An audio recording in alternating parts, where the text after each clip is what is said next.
اعوذ باللہ من الشیطان الرجیم بسم اللہ الرحمن الرحیم افتطمعون ان یؤمنوا لکم وقد کان فریق منہم یسمعون کلام اللہ ثم یحرفونہ من بعد ما عقلوہ وہم یعلمون آمنت باللہ صدق اللہ العظیم۔ انتہائی قابل احترام سامعین ذی وقار، آپ حضرات کی خدمت میں سورۃ البقرہ کی آیت نمبر 75 تلاوت کی ہے، اور اس آیت میں اللہ تعالی نے حضرت محمد صلی اللہ علیہ وآلہ وسلم اور مسلمانوں کو یہ خطاب کیا ہے کہ آپ یہود سے کبھی بھی ایمان کی توقع نہ رکھیں کہ وہ ایمان لے آئیں گے، کیونکہ یہودیوں کے اندر جو سب سے بڑی خباثت ہے وہ خباثت ہے کہ حق بات کو چھپا دینا اور اللہ کی کتاب کی تحریف کر دینا، اس کو اپنے جگہ سے اس کا معنی، اس کے الفاظ کو بدل دینا۔ یہ یہودیوں کے اندر سب سے بڑی خرابی اور خصلت ہے، جس کی وجہ سے اللہ تعالی نے یہاں پر مسلمانوں کو یہ خطاب کیا ہے کہ آپ ان سے کبھی اس بات کی توقع نہ رکھیں کہ وہ ایمان لے آئیں گے۔ تو معلوم ہوتا ہے کہ جو شخص ہو، جو طبقہ، جو جماعت ہو، محرف القرآن ہو، اور یا یوں کہیں کہ اللہ کے دین کو یا اللہ کی کتاب کے اندر ہو تحریفیں کرنے والی ہو، اور اس کے معانی کو، اس کے الفاظ کو، اس کے مفہوم کو تروڑ مروڑ کرو پیش کرنے والے ہوں، وہ کبھی ہدایت نہیں پا سکتے ہیں، کیونکہ وہ ایک تو خود ضال ہیں اور دوسرا مضل بھی ہیں، یعنی وہ خود گمراہ بھی ہیں اور دوسروں کو گمراہ کرتے بھی ہیں، اور یہ بات اللہ تعالیٰ کو بڑی ناپسند ہے۔ اس لیے اس آیت میں اللہ تعالیٰ نے یہودی جو علماء تھے ان کی تحریف کا ذکر کیا ہے کہ وہ کس طریقے سے لوگوں کو گمراہ کرتے۔ جب لوگ ان کے پاس اللہ کی کتاب یعنی تورات سننے کے لیے آتے تو بجائے اس کے کہ وہ اس کے اندر حقیقت پر مبنی بات جو لکھی ہوئی تھی وہی پڑھ کر سناتے، آگے کسی کی مرضی کوئی مانے یا نہ مانے، بے شک خود بھی نہ مانے، لیکن کم از کم جو کتاب کے اندر لکھا ہوا ہے، جو مسئلہ حقیقتاً ہے، وہ تو عوام کو بتانا چاہیے تھا، لیکن اللہ فرماتے ہیں کہ وہ اس کے اندر تحریف کر دیتے، اس کو تبدیل کر دیتے۔ میں آیت کا پہلے آپ کے سامنے ترجمہ عرض کر دیتا ہوں تاکہ بات کو سمجھنا مزید آسان ہو جائے۔ افتطمعون ان یؤمنوا لکم، کیا تم توقع رکھتے ہو کہ وہ مان لیں گے تمہاری بات؟ وقد کان فریق منہم، اور تھا ان میں سے ایک فریق، ایک جماعت، یسمعون، وہ سنتے تھے، کلام اللہ، اللہ کے کلام کو یعنی تورات کو، ثم یحرفونہ، اور پھر وہ اس کو بدل ڈالتے، من بعد، اس کے بعد، ما عقلوہ، جس کو انہوں نے سمجھ لیا، وہم یعلمون، اور وہ یہ بات اچھی طرح جانتے تھے کہ ہم حقیقت اور ہے اور دکھا کچھ اور رہے ہیں۔ اس آیت میں عرض کر چکا ہوں کہ یہودی جو علماء تھے ان کی تورات کے اندر جو تحریف تھی اس کو اللہ تعالی نے اجمالی طور پر ان کی اس دغا بازی کو ذکر کیا کہ وہ لوگوں کو اللہ کی جو کتاب تورات تھی اس کے اندر تروڑ مروڑ کر لوگوں کے سامنے پیش کرتے، اور یاد رکھیں کہ اس سے مراد جو ہیں وہ یہودی علماء مراد ہیں جو نبی اکرم صلی اللہ علیہ وآلہ وسلم کے زمانے میں موجود تھے، اور جو کلام اللہ ہے اس سے مراد ہے تورات، یعنی یحرفونہ، جو یہود کے علماء تھے وہ اچھی طرح جانتے تھے کہ اس کتاب کے اندر محمد عربی صلی اللہ علیہ وآلہ وسلم جو آخری رسول ہیں، آخری پیغمبر ہیں، ان کا ذکر آیا ہے، مگر وہ جان بوجھ کر وہ ان آیات میں تحریف کر دیتے، اور ان کے جو نبی اکرم کے جو اوصاف ذکر کیے گئے تورات میں ان کو چھپا لیتے، یا ان کے اندر رد و بدل کر دیتے،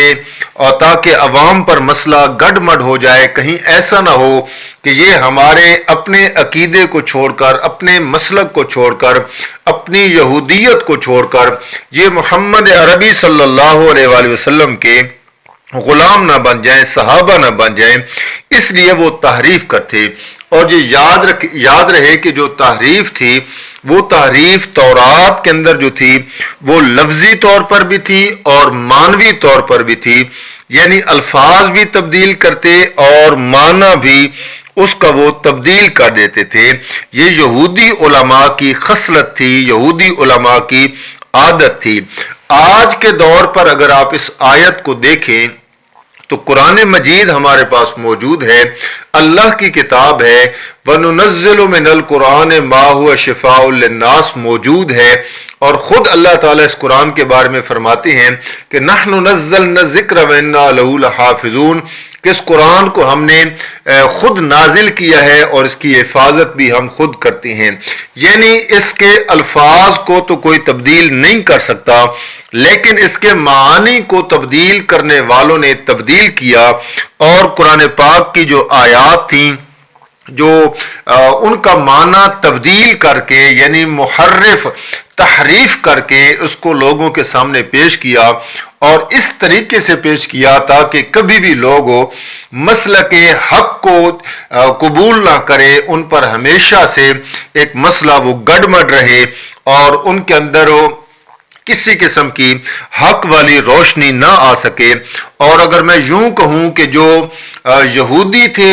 وہ تورات میں تعریف کرتے، اور جو یہودیوں کے جانشین ہمارے دور کے مولوی اور پیر ہیں، انہوں نے قرآن کے اندر معنوی تحریف کی ہے۔ میں ایک دو مثالیں آپ کے سامنے پیش کرتا ہوں۔ جس طریقے سے قرآن پاک کی ایک واضح آیت ہے،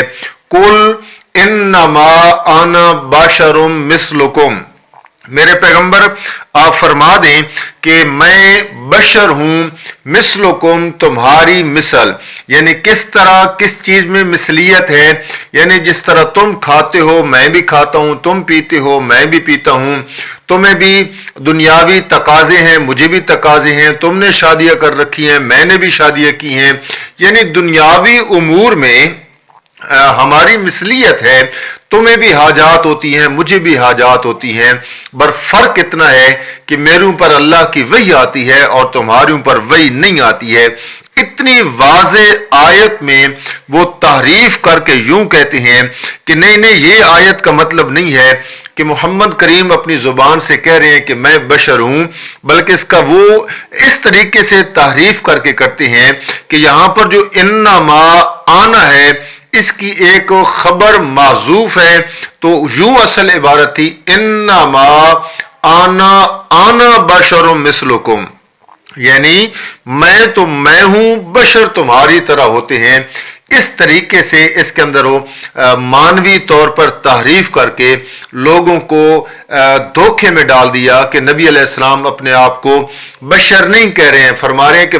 میں ہوں، بشر تمہاری طرح ہوتی ہیں۔ یہ قرآن کے اندر صاف طور پر مانوی تحریف ہے۔ ذوق شوق رکھنے والے مطالعہ کا آپ کتب میں دیکھ سکتے ہیں کہ اس طریقے سے تعریف کی گئی۔ اسی طرح قرآن پاک میں جہاں پر من دون اللہ کا لفظ آتا ہے اور اس میں یہ کہتے ہیں کہ نہیں، من دون اللہ سے مراد بت ہیں، اور یہ بتوں والی جو آیات ہیں یہ پیروں پر اور فقیروں پر، انسانوں پر یہ فٹ نہیں ہوتی ہیں۔ حالانکہ قرآن کا واضح آیات موجود ہیں، اور قرآن پاک میں واضح طور پر اللہ تعالیٰ نے آیات کو جو من دون اللہ والی ہیں ان کو بیان کیا ہے۔ فرمایا کہ عباد امثالکم، یہ جن کی بات ہو رہی ہے یہ بندے ہیں تمہاری طرح کے انسان ہیں جو من دون اللہ سے مراد ہیں۔ پھر یہ سورہ المائدہ کی آیت نمبر 116 آپ کھولیں، اس میں اللہ تعالیٰ نے مریم اور حضرت عیسیٰ علیہ السلام کا ذکر کیا ہے۔ فرمایا وَإِذْ قَالَ اللَّهُ يَا عِيسَى ابْنَ مَرْيَمَ أَأَنْتَ قُلْتَ لِلنَّاسِ اتَّخِذُونِي وَأُمِّيَ إِلَٰهَيْنِ مِن دُونِ اللَّهِ، اور جب کہا اللہ نے عیسیٰ بیٹے مریم کو، کیا تو کہہ کے آیا تھا لوگوں کے لیے کہ مجھے اور میری ماں کو بنا لینا دو الہ، آگے لفظ ہے من دون اللہ، اللہ کے علاوہ، یعنی مجھے اور میری امی جان کو الہ بنا لینا۔ اب یہ عیسیٰ علیہ السلام اور جو مائی مریم ہے، کیا یہ بت ہیں؟ آپ جو رٹا لگا کے بیٹھے ہیں کہ نہیں نہیں یہاں سے بت مراد ہوتے ہیں، یہاں سے جو لوگ ہیں وہ مراد نہیں ہوتے ہیں۔ آپ یہ سورہ الاحقاف کھولیں 26ویں پارے میں اللہ فرماتے ہیں وَمَنْ أَضَلُّ مِمَّن يَدْعُو مِن دُونِ اللَّهِ مَن لَّا يَسْتَجِيبُ لَهُ إِلَىٰ يَوْمِ الْقِيَامَةِ وَهُمْ عَن دُعَائِهِمْ غَافِلُونَ۔ جب ہم کہتے ہیں کہ اللہ کے علاوہ جس کی پکار کی جائے وہ پکارنے والا سب سے بڑا گمراہ ہے، گمراہی کی وجہ یہ ہے کہ مَن لَّا يَسْتَجِيبُ لَهُ، اس لیے ان کی پکار کر رہا، جن کی پکار کر رہا ہے مَن لَّا يَسْتَجِيبُ لَهُ، وہ اس کی پکار کا جواب نہیں دے سکتے ہیں، اِلَىٰ يَوْمِ الْقِيَامَةِ، قیامت تک جواب نہیں دے سکتے ہیں۔ کیوں جواب نہیں دے سکتے ہیں؟ فرمایا وَهُمْ عَن دُعَائِهِمْ غَافِلُونَ، کیونکہ وہ ان کی پکاروں سے غافل ہیں۔ تو لوگ کہتے ہیں نہیں نہیں یہ اولیاء کے بارے میں کہاں سے آ گئی ہے، یہ صاحب قبر کے بارے میں کہاں سے آ گئی ہے، یہ تو بتوں کے بارے میں ہے۔ تو میں کہوں گا اس سے اگلی آیت پڑھیں، آیت نمبر 6 پڑھیں۔ قرآن کہتے ہیں وَإِذَا حُشِرَ النَّاسُ كَانُوا لَهُمْ أَعْدَاءً وَكَانُوا بِعِبَادَتِهِمْ كَافِرِينَ، جس دن حشر نشر ہوگا لوگوں کا، یہ جن کی پکاریں کر رہے ہو یہ دشمن ہو جائیں گے ان کے پکارنے والوں کے، اور ان کی اس عبادت کا، نظر و نیاز کا، پکارنے کا وہ انکار کر دیں گے۔ اب اس آیت میں بھی صاف طور پر آپ نے الفاظ سماعت کی ہیں کہ من دون اللہ سے مراد بت نہیں ہوتے ہیں بلکہ اللہ کے نیک بندے مراد ہوتے ہیں۔ اور اگلی آیات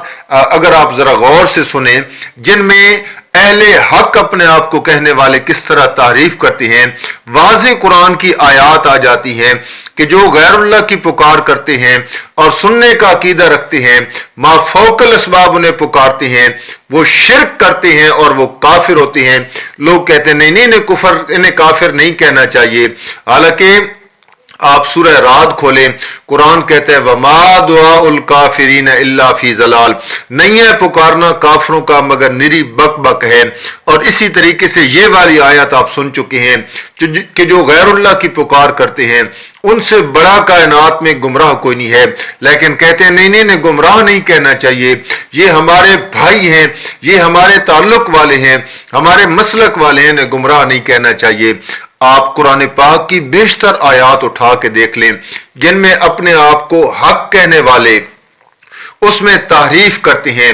ما کان للنبی والذین آمنوا ان یستغفروا للمشرکین، ایمان والوں کے لیے اور نبی کے لیے یہ جائز نہیں ہے کہ وہ مشرکین کی بخشش کی دعا کریں، لیکن یہاں پر تعویلیں کر کے اور جی میری مجبوری ہوتی ہے اور یہ مسئلہ ہو جاتا ہے، اتنی گنجائش ہونی چاہیے، یہ سب قرآن کے اندر تحریفیں ہوتی ہیں۔ اور اس طریقے سے یہ یہودیت کی جو جانشینی ہے وہ چلتی آ رہی ہے اور لوگ اپنے آپ کو مسلمان سمجھتے ہیں۔ یاد رکھیں کہ قرآنی آیات کے اندر تحریف کرنا یہ یہودیت ہے، جس طریقے سے الفاظ کو بھی بدل دیا جائے، معانی کو بدل دیا جائے، یہ یہودیت ہے۔ جب تورات کی تعریف کی جائے یہودیت بنتی ہے، اور قرآن کے معانی کی، مفہوم کی تحریف کی جائے تو یہ یہودیت کی جانشینی بنتی ہے۔ اس لیے جس طریقے سے قرآن نازل ہوا ہے یہی لوگوں کے سامنے بیان کرنا چاہیے، چاہے کوئی راضی ہو یا ناراض ہو، اللہ کی آواز لگانی چاہیے۔ اللہ سے دعا ہے اللہ عمل کی توفیق عطا فرمائے۔ وما علینا الا البلاغ۔